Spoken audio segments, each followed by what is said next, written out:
Re-bienvenue sur la City Stage. J'accueille à présent Pierre Guyard, directeur des relations institutionnelles chez NJ Solutions, avec qui on va aborder le sujet de la transition énergétique, mais aussi de l'économie circulaire. Bonjour Pierre. Bonjour. Alors les besoins énergétiques des villes, on l'a vu, continuent de croître, mais les possibilités de construire justement des grosses unités de production centralisées, elles, sont assez limitées. Donc comment est-ce qu'on aborde ce sujet-là ? Alors, quand je parlais de grosses centrales de production, je pensais bien sûr aux grandes usines de production d'électricité thermique qu'on a connues, y compris en Île-de-France, à Vitry ou à Mantes-la-Jolie.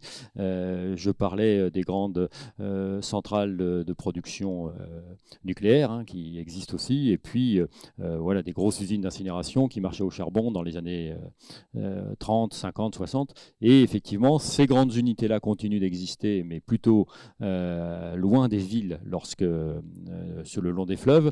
Après, l'énergie nécessaire dans les territoires, et notamment dans les villes, que ce soit les métropoles, les villes médianes, comme on dit aujourd'hui, les grandes villes, les villes médianes, voire les petites villes, le besoin énergétique évolue, qu'il soit d'ailleurs, quand on parle de besoin énergétique, je pense à la thermique, c'est soit du chaud, soit du froid avec le réchauffement climatique. Il y a besoin, bien sûr, de chauffer les gens l'hiver, mais il y a de plus en plus besoin de les rafraîchir de temps en temps, sans impacter trop, effectivement, l'environnement et la qualité de vie des uns et des autres. Donc, la logique qui nous amène aujourd'hui à proposer des centrales de production thermique de petite dimension dans les villes, de développer des réseaux de chaud et de froid urbain, c'est de rapprocher la production de la consommation, d'éviter effectivement de faire des systèmes trop importants et de gérer au mieux l'impact environnemental de ces unités. Alors justement, est-ce que vous auriez des exemples de territoires qui ont réussi leur transition énergétique ou des projets de transition énergétique grâce à des projets d'économie circulaire comme vous le décrivez ?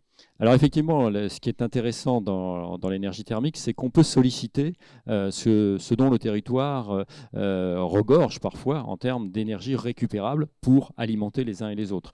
Alors historiquement, on a beaucoup récupéré sur les usines d'incinération. Nos déchets deviennent et prennent de la valeur grâce à leur incinération, cette incinération génère de la production électrique, souvent avec des cogénérations sur place, et avec des tubes, on amène cette chaleur récupérée chez les uns et chez les autres dans les immeubles, un peu moins dans les maisons, mais dans les immeubles, dans les bâtiments publics, dans les bâtiments tertiaires, dans les piscines par exemple, dans une ville.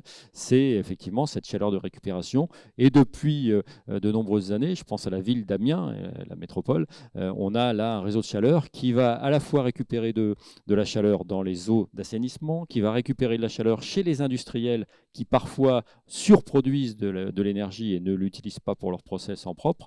C'est le cas par exemple avec des productions de pneus Michelin à Amiens, qui va récupérer de la chaleur sur le solaire. Le solaire permet de faire de l'énergie électrique via les panneaux de photovoltaïque, mais permet également de faire du thermique, puisqu'on récupère cette chaleur pour chauffer l'eau en fait. Et donc l'idée, c'est de solliciter tout ce panel d'énergie disponible, mais qui n'était pas utilisé, pour chauffer les uns et les autres, voire les rafraîchir de temps en temps, et sans consommer une énergie complémentaire, puisqu'elle est directement disponible dans le territoire, chez les acteurs industriels, ou dans l'eau, ou dans les rivières, dans la mer, etc. etc.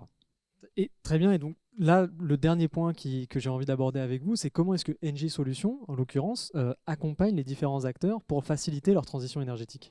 Eh bien, la démarche, c'est d'auditer un peu cette richesse énergétique des villes et des territoires, de trouver ensemble les meilleures solutions et les meilleures possibilités d'utiliser cette énergie, parce que, je le disais, par exemple, alimenter un pavillon via un réseau de chaleur, ce n'est pas toujours très simple et ce n'est pas économiquement viable. Donc il faut, avec les élus, avec les services, avec les syndicats d'énergie qui s'intéressent aussi à ce sujet, trouver les voies et moyens pour aller chercher effectivement les meilleures possibilités et construire ensemble une solution, en intégrant aussi les consommateurs, parce que les élus représentent les citoyens, mais les citoyens ont leurs propres péripéties, leurs propres attentes. Il faut respecter ces parties prenantes et donc travailler de concert pour trouver des solutions ensemble.